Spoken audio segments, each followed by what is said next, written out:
Lorraine. It's backwards on the monitor, so I'm going to point to the wrong people. Kathy and Lorraine. For Ask a Crafter 38, we're awfully excited and giddy. We're all gearing up to go to the Heirloom Stamp Show, so that's going to be fun.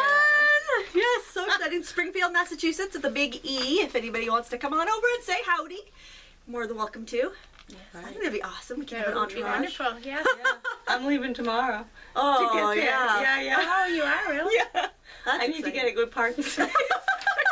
Yeah, with all the frugal fans there, you're going to need it. Okay, first up we have Fan of the Week, Linda DeChow. She is our Fan of the Week. She's she's actually been a fan all the way through. She's always, posting great comments and suggestions and helping people out, and a nice lady. And so yay, thank you so much. This is our 600th video. Really? Oh my god. You're 600. Yeah, you are.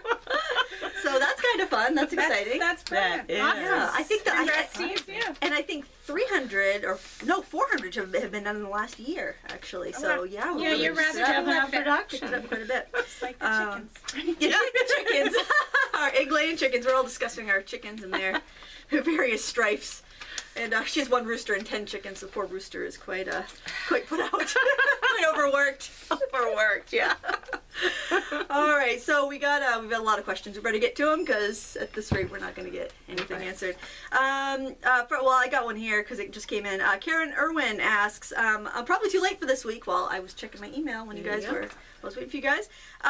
She wonders, what are artist trading cards and what is their purpose? Oh. Well, if you go to the Heirloom Stamp Show, you can Yeah. enter a contest and perhaps win some money to spend. Yeah. But they're basically little works of art. They're the size of a playing card.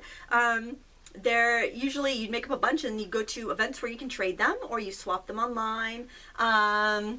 You can find, if you just searched ATC Swap, you'll find plenty of stamping groups that will swap with you online, or you bring them to events like stamp conventions and you can swap them there or enter them in contests and stuff. It's basically just like a little calling card with a little bit of artwork on it. So yeah, the purpose is just fun. Really. Anything, you can put anything on them. Yeah, the only rule is that they should be 2.5 by 3.5 inches. I believe that's the right size, 2.5 by 3.5. Yeah. And there were some rules. They weren't supposed to be sold, but only traded. But actually, the only hard and fast rule is the size. But they're usually traded or given away. And the other question she had was she needs a good pair of craft scissors. Any suggestions? I like cutter bees, the little tiny cutter bee scissors. Yes, I like those. Yep. Right. I'm a big fan of Fiskars because I sew, and they have a nice pair of craft scissors that have a really good point, and they have a spring. Oh yeah, I have a tonic pair with a spring for fabric. They're too big for really the small paper crafting, but they're excellent. And the tonic, I know a lot of people. I want to get a pair of those. Yeah. You know, they're good for kind of heavier, like cutting the rubber stamps Yeah. down and that kind of stuff. Oh yeah, they have good rubber scissors too. Yeah, definitely. All right, well, I cut the list of questions in half, so they'll take turns. I tried to be fair. She says half. Yeah. Let's see if it's One of them might have more questions. I don't know. All right, Lorraine, take it away. Angie Scott asks, can you use markers on stretched canvas? You can use permanent markers or fabric markers. Water-based markers will wash right away. What's that dinging? I don't know. She looks at her phone. Something very important trying to message you on Facebook. Chicken's calling with a problem. Yeah. Okay. You know, we're going to go back to that. Make it even easier. Make it even fairer. Okay. April asks, I'm currently wanting to start scrapbooking. Is there any advice as to how affordably to get into this new hobby that tends to be expensive, and what would you consider a basic starter kit?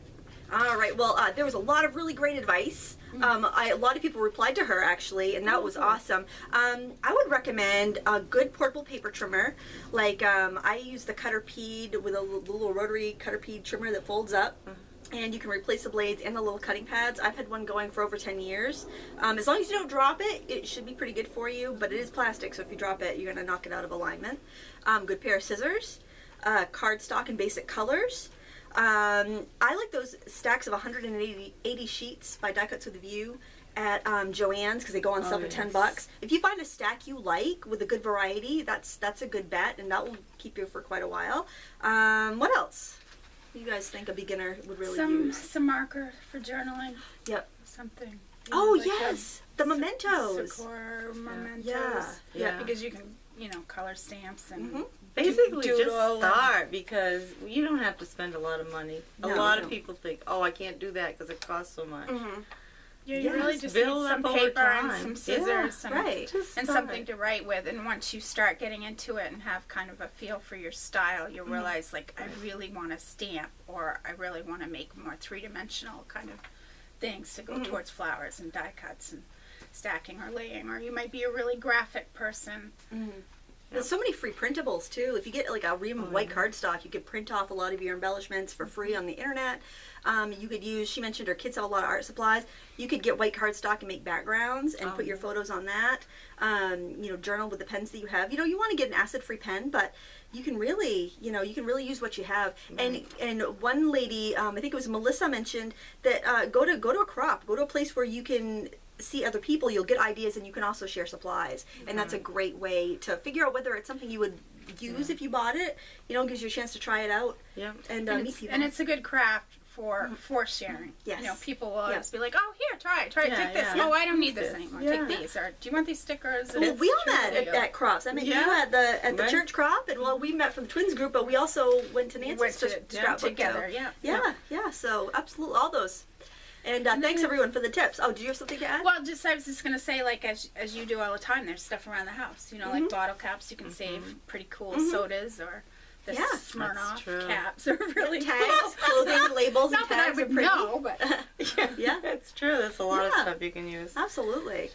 Okay. Samantha asks, I have a question. I keep hearing you say, if your markers are dry, use denatured alcohol. I was wondering where you could find it, or can I use rubbing alcohol? I would use denatured because it's stronger, it has less water content, and you can find it at the hardware store with like the paints and the strippers and stuff like that. Great. Stacy asks, my question this time is about Mod Podge brand molds. You're supposed to buy mod melts for your heat gun to pump into the molds, but can you possibly use just regular hot glue sticks?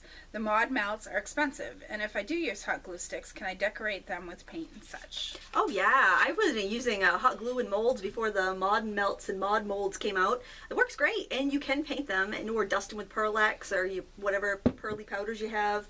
It works really great. You can make faux wax seals by squirting out some hot glue on a silicone mat and placing a stamp in it and letting it cool. Make some really cool designs that way. You don't need the mod melts. The mod molds are really great. I got one had some really fun designs. They're just little silicone molds. They're not for food, but they're great little silicone craft molds. They're orange. They're that bright Mod Podge orange. Oh, Yeah, which you automatically draw when I see them, like, ooh, orange, you know. I got them at Michael's last year. Actually, I got some other little Mod Podgeable blanks, little jewelry blanks and stuff. Yeah, and they're quite low priced. I was impressed. Maybe I'll look for some more this year when we get out of Michael's. Really? Marianne asks, I have a hairline tear around the heel of a rubber shoe. It's a croc, but not the hard plastic kind. It's a bulky shoe. These are flats made of more supple rubber. What would you use to repair them? If a glue, what type? Well, first I was thinking epoxy, but I was worried that the epoxy might eat away at the rubber. I think silicone adhesive. It's sold at the hardware store, but kind of with the caulkings and stuff. Just get a silicone adhesive, and you won't be able to see it if it gooshes out. Like I've used the Gorilla Glue to repair shoes before, but if you're not careful and it expands, it'll come out the edge and look really gross. Oh, yeah. So I would do clear silicone. Chris loves to craft. Wink of Stella glitter pens markers seem to be the latest craze in the crafting world. Do you have a frugal alternative to these? Yes, I do. And a lot of people have asked this, but I never read the question, I realized. So I decided I really need to read this because many people have wanted that product. And if you go to the dollar store, you can get the LA Looks loose powdered eyeshadow. Get the pearl. It doesn't have a lot of coverage, but it has a lot of sparkle. It's very translucent. So if you use like a clear embossing marker, say if you're doing fairy wings, right, and you color the fairy wing with a clear marker, or with a little bit of you could even dip a brush in hairspray, something that's going to be a binder, then just dust over it with that eyeshadow. It comes with a little brush, so I would leave it right in the container. Dust over it, it'll cling to it, and it will give you the same look as the Wink of Stella pens for like $1, and it's so much more product in that little tin of eyeshadow than there is in that Wink of Stella pen. I would think it would kind of keep better too, really, because I the think pen so. is going to be wet, so that to dry out or cover stick and all that, and you won't have that to How do you about or dip deal a with. pen in a brush in hairspray? I would just unscrew the top and dip my brush in there and paint it in, and then dust over the other stuff. Yeah, why not? I don't know. Okay. Sounds good. Cheryl, don't let the kids hear that. Cheryl says, I recently purchased some Yes Pay since I have heard you mention it, and I'm always looking for new products to try out in my artwork. I have read several comments online that it deteriorates and is not actually archival. What is your thought on this, and have you experienced anything such? All right, my thought is don't believe everything you read online. I actually had a very interesting conversation with the manufacturers of Yes Paste this morning. I called up the company the Game Brothers, and I talked to them because I wanted to get to the bottom of this. First thing I did was I found the oldest thing I'd used Yes Paste on that I could remember, and it's a little tin that I covered with, it was actually like a cardboard recycled tin that I covered with paper and trim, and I use it for catching scraps at my sewing machine upstairs. The paper was all stuck really well still. There was no brittle, no yellowing, no turning brown of anything. Yeah. So I'm like, well, this is, and we're in Maine, so I use wood heat in the winter, and in the exposed to every possible and in the summer it is really humid, and still no lifting, no buckling, nothing, no turning brown. So what I reckon happened is, so I called the company and I said, I found a thread online that said there had some conservationists or whatever they're called and librarians saying that people that have repaired books with Yes Paste, it has deteriorated like 20 years later. And so I'm like, well, and people were saying like as little as 6 months they're seeing deterioration. And I'm like, I have not seen any deterioration, and I've been using this for 10 years. And they said that that website, they've had calls before because people have read that, and we have had it tested. We've had no such results. We think that people are probably using wheat paste or something else, and just they're misinformed of what they're using. They think they're using Yes Paste, or they tell somebody they used Yes Paste. But that when they make that, it is Yes Paste. They're using library paste. Like when you say, I'm going to Xerox this, you may be using a canning print, but you say you're going to Xerox it because it's such an industry standard using the Yes Paste that people, might be using wheat paste or library paste and say, I used Yes Paste, just because they don't realize that it's a different product. Yes Paste is corn-based, corn dextrose based, and not wheat based. I think that's probably why it's pH neutral, acid free, and archival. So I would use it without worries. I think it's kind of like when you hear a scare about something medically and then you avoid a product. It's like the like people not wanting to immunize the children because they think it's going to cause autism, or when there was one study done and then it was rebuked, and tested. So I think that's one of those things where you read it once and then it sticks in your mind. Yeah, and it follows through. Scary. It's carried on like the whisper in a line of children carries on. Yes, like the telephone game. So I would use it without problem. I mean, I had to call the manufacturer before That's what it's put out for. Yeah, really, it's for books and So. And so there you have it. Right. I went to the source and got you the information. So hopefully you can use it comfortably and not worry about it. Okay, Anjo Hale. I have seen Hairspray recommended as a substitute for gum arabic in the making of some inks. Can it always be a substitute for gum arabic? It's not a matter of money, but rather access. If you're making like a shimmer spray and you want to make sure that your powder is going to be locked onto the paper, you could add some hairspray to the water if you don't have gum arabic, and it's probably going to spray a little bit better. You want to find the cheapest hairspray you can that has a really short list of ingredients, because really all you want is that gluish binder. You don't want all the oils and silicones and all the stuff they put in your hair to make it feel nice. You want just the glue. I wouldn't count on it being archival just because I don't know what else might be in any particular hairspray, but it will act as a binder. So if it's just for like a craft or a decoration, something you're not going to worry about keeping around a long time, I probably wouldn't use it in my scrapbooks, but I'd use it for like, dyeing doilies for party favors and stuff like that. Sounds good. Island Girl wants to know how to store ink pads, upside down or right side up. It depends on the type of pad. If it's a dye-based ink pad, you want it to be upside down so the dye can sit at the surface, because it's a thinner ink, so because if you have it right side up, it will sink. Pigment inks, you can store them either way. It really won't matter, as same with chalk. So just think dye down. If it's a dye-based pad, upside down. And like Stampin' Up! Designs their pads so that when you close it, they're automatically, the pad flips around and it's upside down. And I think the new Close to My Heart pads are like that too, but I don't have any. So just remember, dye down, and you'll be good to go. Although we can check them when we go to the stamp that's show. right. They always have a Close to My Heart rep there. I didn't use my stamps I bought from them last time. I gotta get cracking. I got stamps and not seen ink from last year's show. Me too. For shame. I have stamps I haven't seen ink from the year before last show. I might have a few of those too. Oh, I know, the truth comes out. Okay, Linda asks, Lindsay, can you reactivate distress ink pads without buying re-inker? I just opened it a month ago and never used it till 3 days ago, and it was dry. I could not get the ink to come back out of the pad. I've bought pads before. I just think because the distress ink pads don't really seal up when you close them. I bought pads new that were really dry. Yeah, like I've mentioned it before, make your own ink refresher. Take like 4 ounces of water, add like a teaspoon of glycerin, shake it up, and spray it on the pad.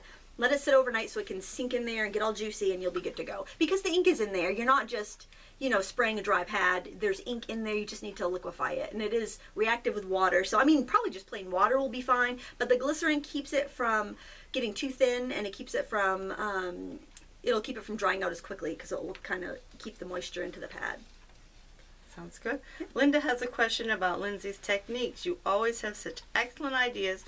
What is your policy on my taking a technique and teaching it to others? Go right ahead. Good Go question, on ahead. And yes, I get that asked a lot. A lot of people will send me a private yeah. message and ask if they It's mind. nice of I them. don't mind at all. You can teach anything verbatim, any project that I show you.